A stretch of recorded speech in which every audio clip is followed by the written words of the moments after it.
I'm actually shocked you didn't have more beekeepers jump in on the opportunity.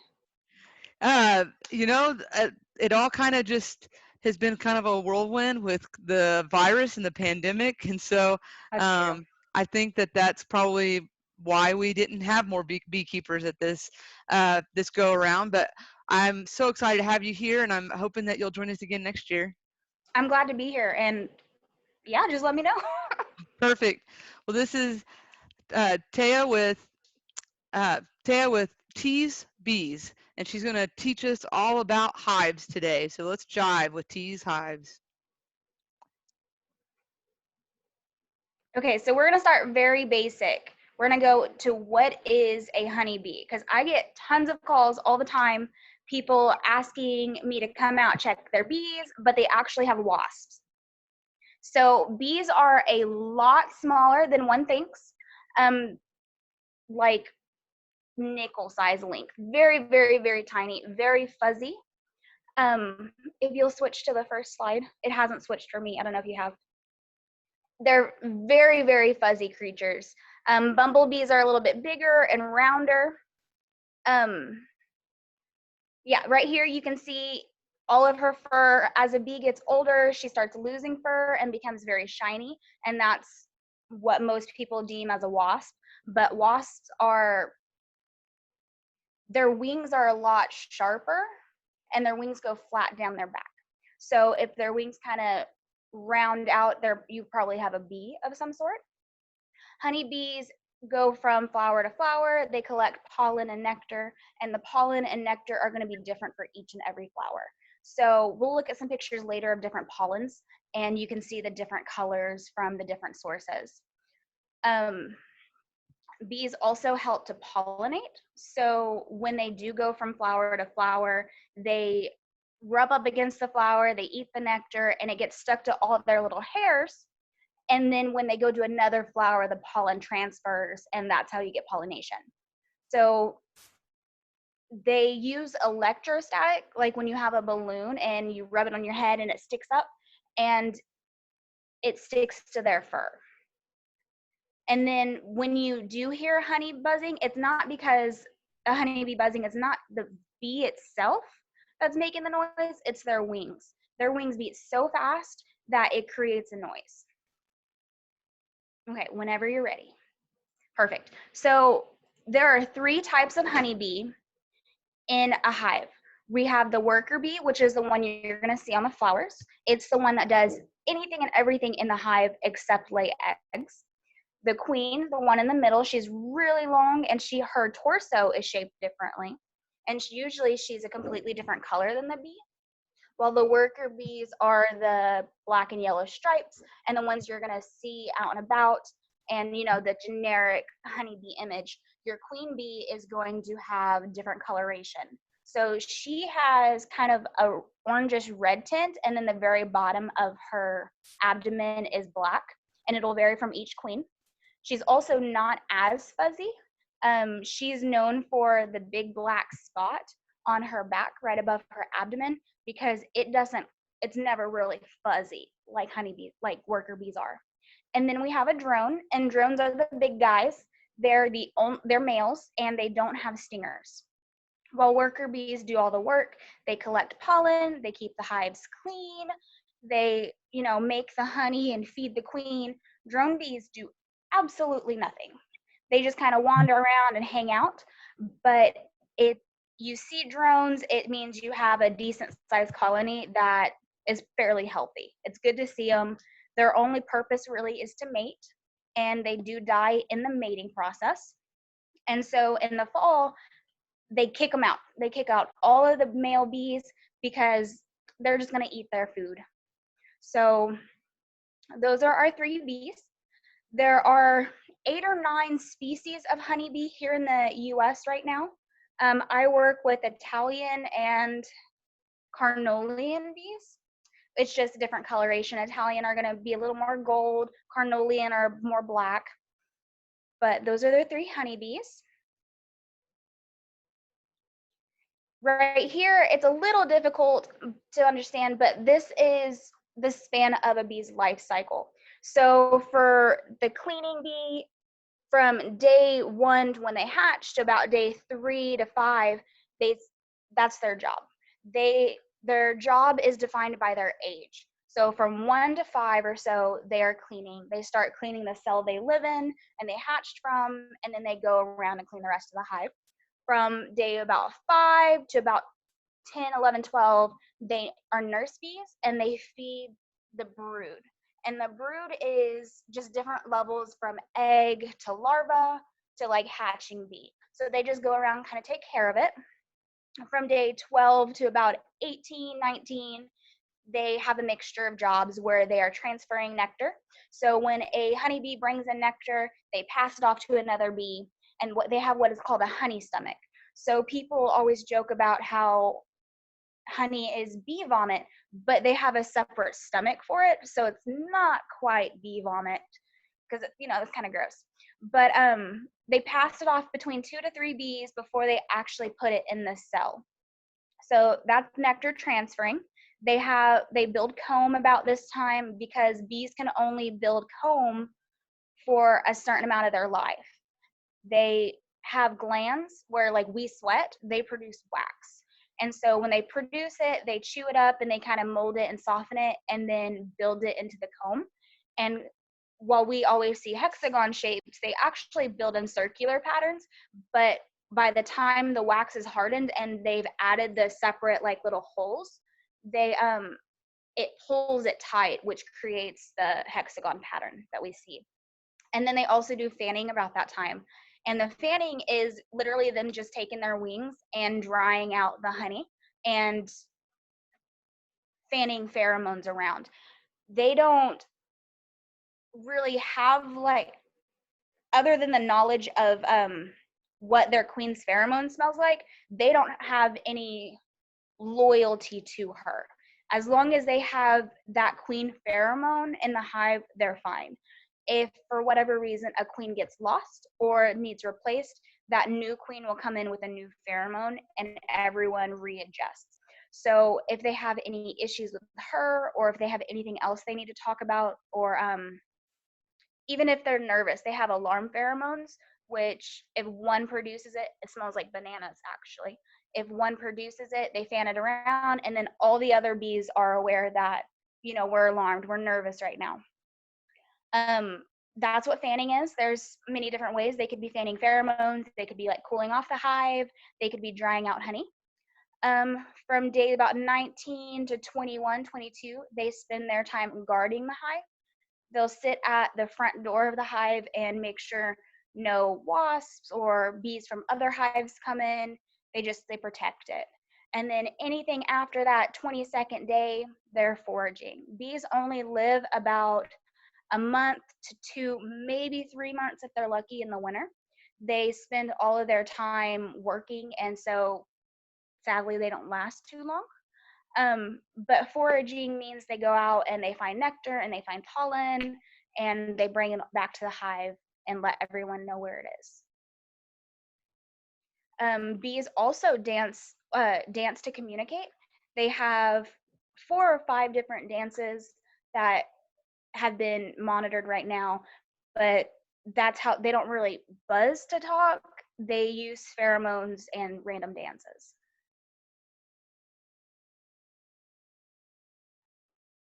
And then this one I find cool.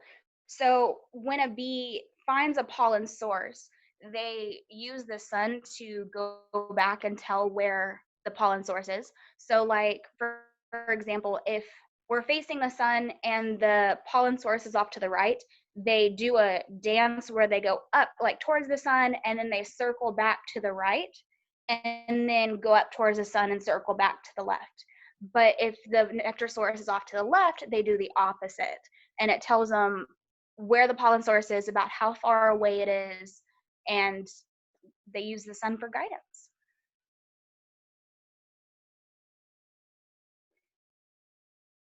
If you'll switch to the next slide, please. Perfect. Okay, so this is actually a wild honeybee hive. The difference with wild honeybee hives is these aren't monitored. You can see these anywhere. They will take up any and every space that they can. A lot of issues people have are them getting into the siding of housing, they're getting into roofing, behind bricks and chimneys and all of that. So what happens when you have that issue is you call a beekeeper. I personally don't feel I'm experienced enough to start ripping out someone's bricking, but I do know beekeepers who do. So I can always, if you have issues, feel free to contact me. We'll find you somebody. They also take up space in trees and literally anywhere they can fit. There's a thing called scout bees, and once they've grown too big and they've decided they need more space, they'll send out the scout bees, and those bees will come back and be like, hey, we found a new home, let's go. And that's about when you get the swarm. They live in clusters called colonies, and that's what you see right here. The top one is literally just an open comb in a tree, which happens quite frequently. And then the bottom one looks like it's in some floorboards, which also happens a lot. People will call a beekeeper and be like, hey, we just had some honeybees move in. And then when you get out there and you're looking at it, they've been there for a couple years. You can tell generally age of comb and how long a colony's been there by how much they've produced, and then by how dark it is. In this bottom picture, we have comb that's almost black, so more than likely that is brood comb, meaning, sorry, that this comb has been set aside essentially to lay eggs and to hatch baby bees. In the top, you can see it's a little brown, not quite as dark, so they haven't been there as long. But you can see the difference between the top and the bottom, how it's super, super light, and then it gets darker as it goes down. The super light parts are more than likely going to be where the honey is, and they kind of like designate it. In my hives, usually they have, we'll look at photos in a minute, but they keep the honey and the food off to the end of the boxes, whereas all the brood stays in the middle. So there can be, there's really not a way to count, but it's estimated about 22,000 bees in a beehive. You can buy packages of bees, which come with just, it's literally a box and it just has so many bees inside it. They sell them by weight, and 3 pounds of bees is about 10 to 12,000 bees. So it's a lot of bees. And then they really just, yeah, they just build wherever, and they don't mean any harm by it. They're just taking advantage of whatever space they can grab. Okay. So what I do as a beekeeper is I don't make the honey. I don't go out with them to collect pollen. I kind of just make sure they know what they're doing and they have everything they need to do their job. So when I go in to check a hive, I check to make sure they have enough food. I check to make sure they have enough pollen. I check to make sure that they have varying areas of eggs. So I want to make sure that they have actual eggs which have just been hatched. And if I see that, then it means there's been a queen in the last 3 days. I want to see that they have varying labels of areas of larvae and ages of larvae. So I want to see it get little all the way to the big. And then I want to make sure that they have brood and larva that is covered, meaning that it's about to hatch. And I want to make sure they have everything they need to be able to do their job. That's all I do. I just kind of watch them. Bees can get sick just like we can. They can get diseases where they need medicine, and then they can get mites, which are kind of like fleas for bees. They sit either on their back or on their belly, and instead of actually sucking their blood, they go for like their fatty tissues. And so when that happens, we have to make sure we treat, because they're so tiny and we don't notice them, that they can take over a whole colony really fast. So we have to be very careful. Um, Diseases with bees aren't like a cough or a sneeze. They get really weird smells. So if we smell something odd, we need to make sure they get the proper medicine.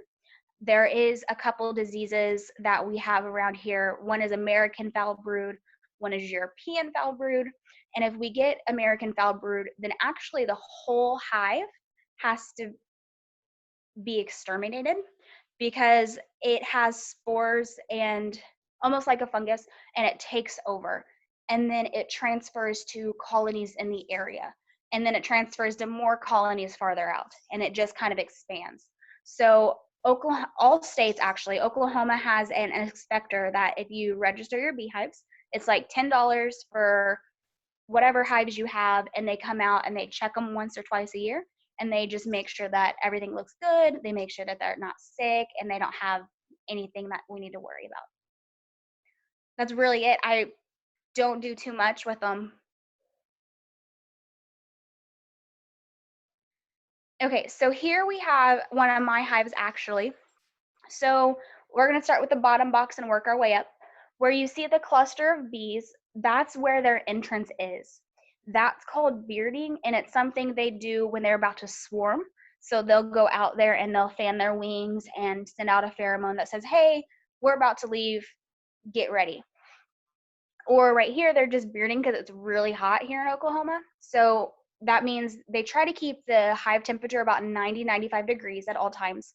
And when it's too hot, bees go out and just kind of hang out on the front porch and just let the inside relax and cool off. And then when it cools down, they'll go back in and just keep repeating until it's whatever temperature they need to be. This bottom box, you can see it's a little bit bigger. It is called a brood box. Ideally, you want 2 brood boxes in a normal hive. I honestly don't know why I don't have 2 in this picture. I have no idea, honestly. I can't remember what my reasoning was. But the brood box is where the bees live. The bottom 2 boxes are always going to be the bees. You don't want to take anything out of there. It's where they put their pollen, their honey, their eggs. It is all for the bees. You do not take anything out of there. It's very important you leave it because bees don't really hibernate over winter, but they do stay inside. So about November, when we start freezing, bees don't come out below 45 degrees ever. They're so little that they can't stand the cold and they kind of just shut down. There are times when if you have cold bees, you can take them inside and warm them up and they'll like come back to life almost. Like they kind of just go dormant for a minute. There are people who have had honeybee hives, the whole hive just goes dormant like that. And then the next day we have a super warm day and they kind of like reanimate and come back to life. The top boxes we have, the purple and the orange one, are called honey supers. This here in Oklahoma, because we don't have such crazy winters, we can have the 2 brood boxes and the bees survive off of everything they need for the winter. They don't need anything extra. So anything in these smaller boxes are going to be excess honey, a surplus of honey, which is why we call it a super. And then that's all mine. Anything in those top boxes is mine, and I turn around and I take that and I sell it to people who want to taste fresh honey. So that's really the basic breakdown. We'll next go into what the brood box looks like. So I run 10 frames, meaning that inside my boxes there are 10 of these little slabs, kind of like a filing cabinet. And then when I want to look at one, I just pop it up, and they're completely interchangeable. You can move them wherever you want. You can add extras or fresh ones if you need to. They just pop in and out. Some people run 8 frames instead of 10. It's going to be a little lighter. It's going to be a little easier to use. This is where they put all of their honey and all their information. And so yeah, you just pop them in and out, and they really just kind of hang on to the side. You don't have to worry about all the loose comb like in the pictures we looked at earlier because they build the comb on there. Some people don't use a foundation piece in the middle. I do because it gives the bees something to build off of and makes their comb a little stronger. So next we're going to look at the close-up of the frames. So this frame actually has varying things on it. If you look to the left of it, you can see different kind of oranges and brown colors that are deep in the cell. That is going to be different colors of pollen. And then if you look kind of towards the middle right of it, you're going to see all of the closed off area where it looks like it has a lid. And that's actually baby bees that are going to hatch soon. So once the larva gets as big as it needs to be and they're done feeding it, they close it off, and then it continues to change like a butterfly does, kind of like a cocoon. And then when it's done, they chew their way out and then start their jobs. So you can see the different areas of beeswax on here. Like the bottom left is just black and actually doesn't have any comb whatsoever. And then you can see as they kind of like, it kind of rounds out to where they've started building it, but they haven't completed that corner. And then again, you can see the frames at the bottom where this kind of would just pop in and out. So the next picture, I think we are going to look, at the different stages of larva. In the center of this picture on the left, you can see how big it is, and it's circular.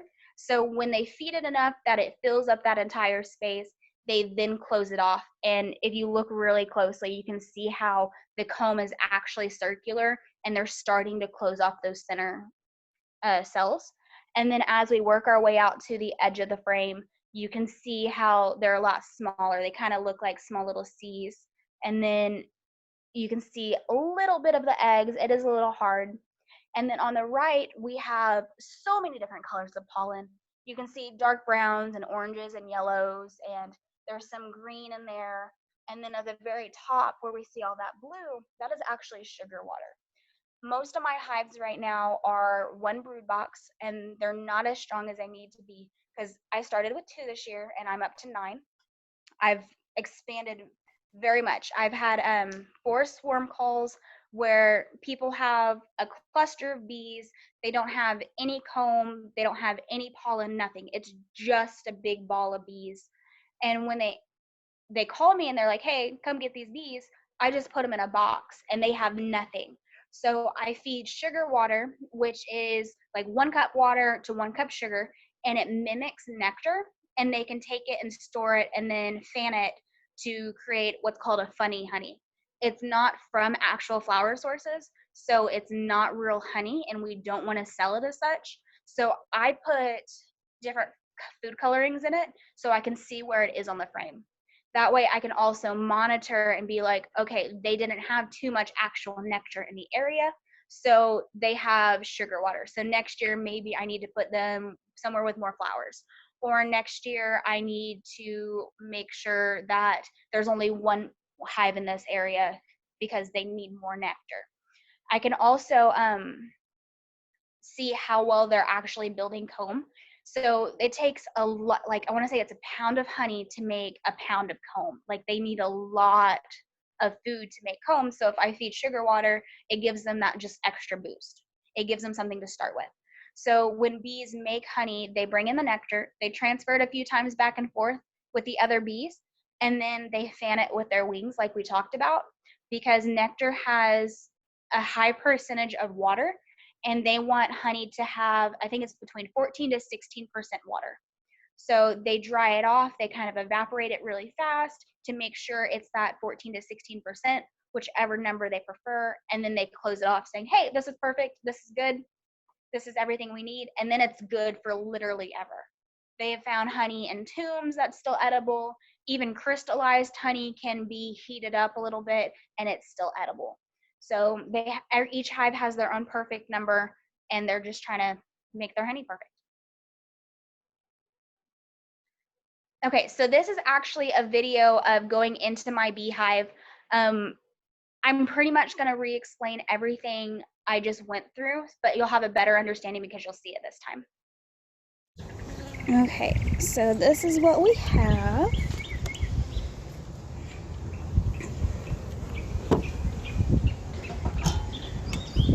Let's go ahead and smoke them a little bit. So what smoke does is it makes them think that there's a fire nearby, and when they feel that and they get nervous, they go and gorge on honey and get just really, really full and happy, and then are really calm. And it just kind of pulls it up to give me an opportunity to grab it. Let's set this down real quick. Right there. I don't often video myself going in hives, so bear with me.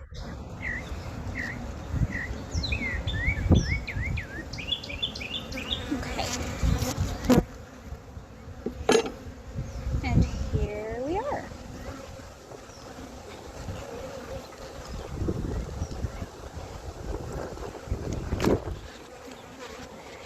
So everything we see right here is all gonna be baby bees. All of the holes, I'll take some pictures and post them as well, but all the holes, like right there, can't really see it, has larvae in it, so those are gonna become baby bees. And then everything that has a little lid on it is a bee that is going to emerge here soon. So you can see that little hole right there and that little hole right there. Those are going to be hatching bees. All the shiny stuff over here and over here, that's all nectar. And so bees collect nectar from the flowers, and then it's too wet, so they dry it out with their wings.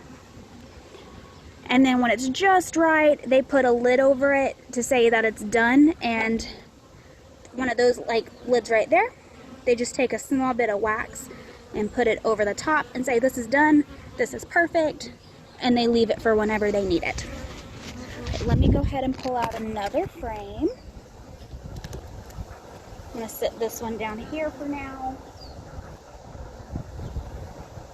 Usually with brood frames, you have all the brood in the center, and then around the edges, you are going to have the honey and the nectar and the pollen.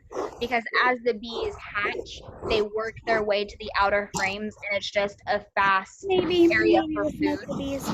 There we go.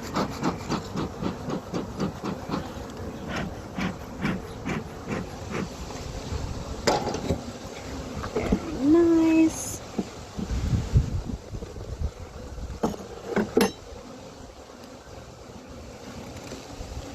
Okay, this is another frame of bees and hatching bees and honey.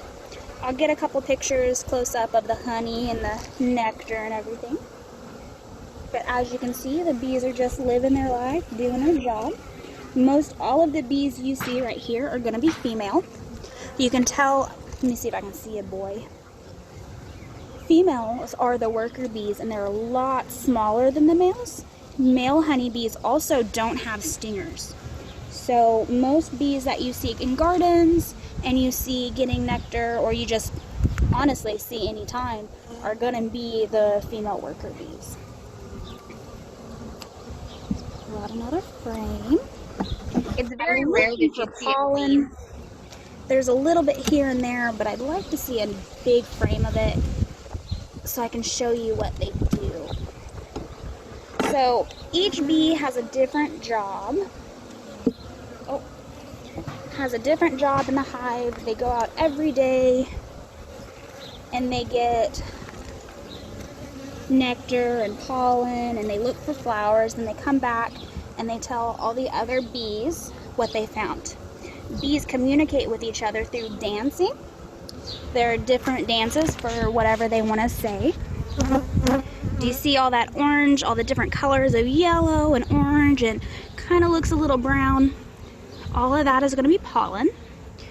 Bees bring in pollen and they stuff it in there, and they add a little bit of nectar or honey, and they make bee bread, and that's what they eat. They do eat the honey as well, but the bee bread, all the pollen, is a source of protein. And so you want to see a decent amount of pollen, a decent amount of honey to make sure that they have enough food.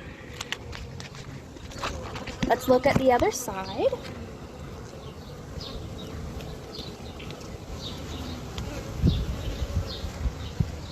So this side has, oh, here's the queen. So you see the girl that's a little more dark right here? She's a little darker, has a little tip on the end. That is the queen bee. There's only one of those in each hive, and this one is for this hive. So she lays about 1,500 to 2,200 eggs a day, which is a lot, and she is the only one in the hive that does so. All of this stuff up here that's closed off, that is all fresh honey. That's what the bees are gonna eat. They finished all this off up here in the corner, and they're still working over here. Our queen is over here in the corner. So we're gonna put her back in the hive. Very nice. She is busy. we want to be careful because since there is only one queen, we don't want to accidentally squish her. We want to make sure she's safe and she's able to continue her job. So each of these is called a frame. I run 10 frames, so I have 10 of these frames in each of the hive. And then this pink box is called a hive box. This is essentially their home. This is their front door. They kind of hang out here. But each bee is very important. Each bee has a job to do.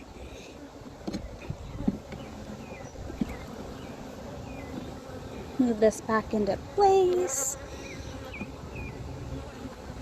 There we go. Let's see if we can pull the next frame out and see what it has to show us.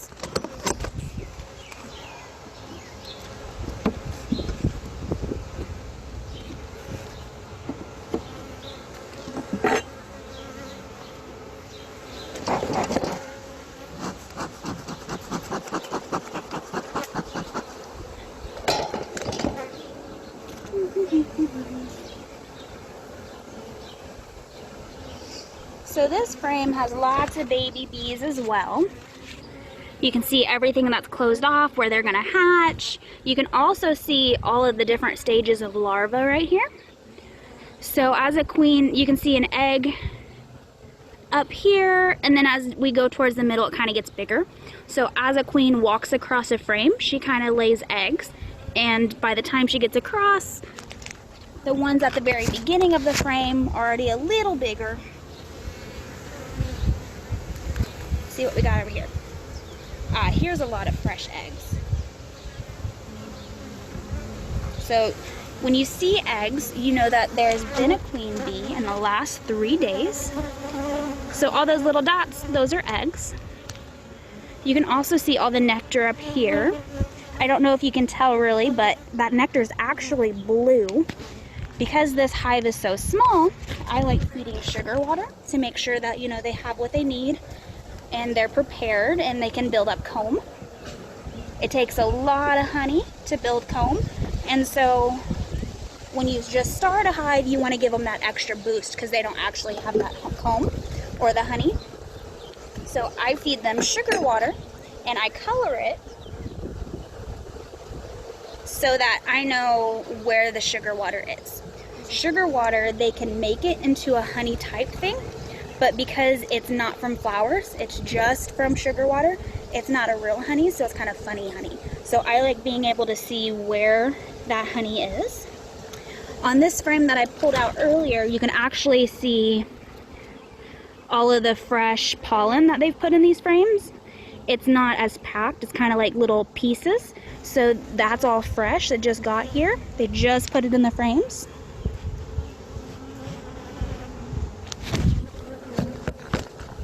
I like beekeeping because I don't do any of this work. All of the bees do the work. I just kind of watch and monitor them. I go through the hives every once in a while. I make sure that they're not sick. I make sure that they have enough food and water and everything they need. And then the girls do the rest. All of these girls, all these worker bees right here, these are all females. Female bees do all of the work in the hive, and I think that's really cool. But these are my girls. Beekeeping is actually really calm. A lot of people get really scared because it is a lot of bees. It's a lot of bees. But they're very calm. They're just going about their lives, doing everything they need to do. They're not worried about me at all. As long as I'm patient with them and I work with them, they don't bother me at all.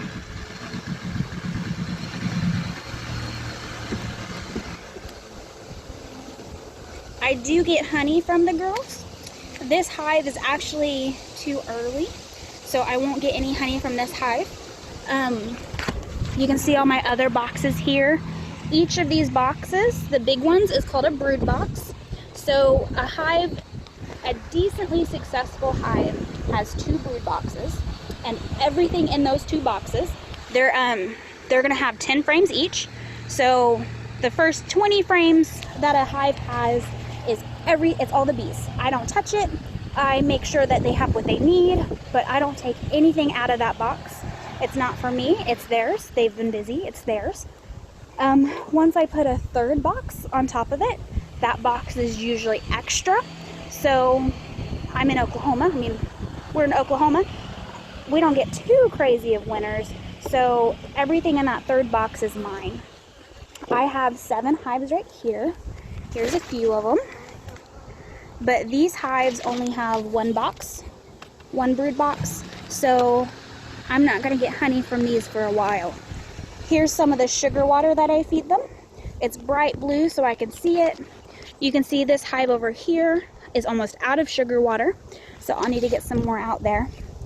But you can also see that there's not any bees between these frames or these frames. They're all in the center here. So they do that to keep all the eggs and baby bees warm.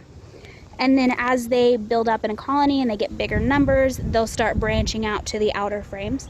And when 8 of them are full bees out of the 10, I can add another box. But that's really it. If you have any questions, please let me know. I love working with the bees. I'm happy to answer anything and everything you'll have for me. If you know anyone who wants to come out and check out the bees, let me know. We can work something out. I'm always happy to have people come out and learn about bees. That's really it. I feel like I covered everything twice. I hope everything was easy enough to understand and y'all enjoyed hanging out with me. That was great. We really appreciate you doing all that and putting this together for us. This Of was course. really awesome. Any kiddos in the session, please comment in the chat. Let's go to the chat, their name, and we will reserve that that kid activity kit, the sand art, for you at the curbside event. You can also text it to me at 405-802-7277. Thank you so much. Of course. What are the products that you offer? So right now I have body butters and chapsticks and scrubs and I'm trying to think of what else I make. I have lotion bars and t-shirts and all kinds of stuff. I take all the wax you see in the frame on the frames and I clean it up and I put it in the products and it helps lock in moisture and make your skin extra soft. In the upcoming weeks, I should have honey, but I currently don't have any right now. Okay. The what's the easiest way for them to reach you? Honestly, my Facebook page. Okay. If you go to purchase anything, it'll be a lot cheaper if you do it through Messenger because Etsy charges fees for things. So let's save both you and I some money. And but I do have a discount code going on Etsy as well. So my Facebook page for my bee stuff has a link to my Etsy page, and then you can just message me through there at any time. Cool. Well, I'll be posting this video up and I'll also share your details, like contact information. You're also on the vendor list for the curbside pickup on May 23rd. Yes. I've got a couple names in from from Catherine and Shelby. So I've got your people down. So anybody that has any final questions for Taya?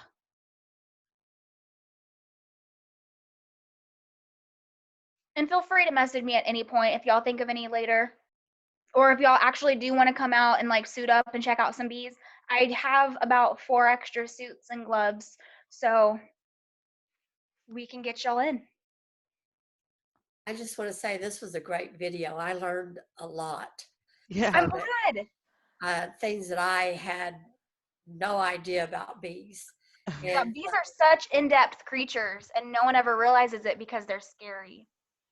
we have big hedges and they're in bloom right now, and we can hear the bees in there. And Yeah, I get lots of calls for holly bushes because people don't realize how insane swarms are and how big they are. And so they think when there's like a couple bees foraging, you know, they get nervous. But bees are just living. Well, thank you. Of course. Yes. Thank you. Are any other questions before we start the next session?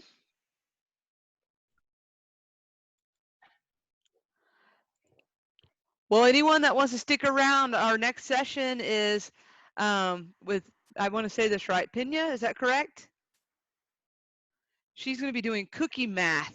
Oh, it's going to be fun learning activity. Okay, well, I'm going to head out. Thank you guys. Thanks everyone for hanging out with me. Thank you. Thank you.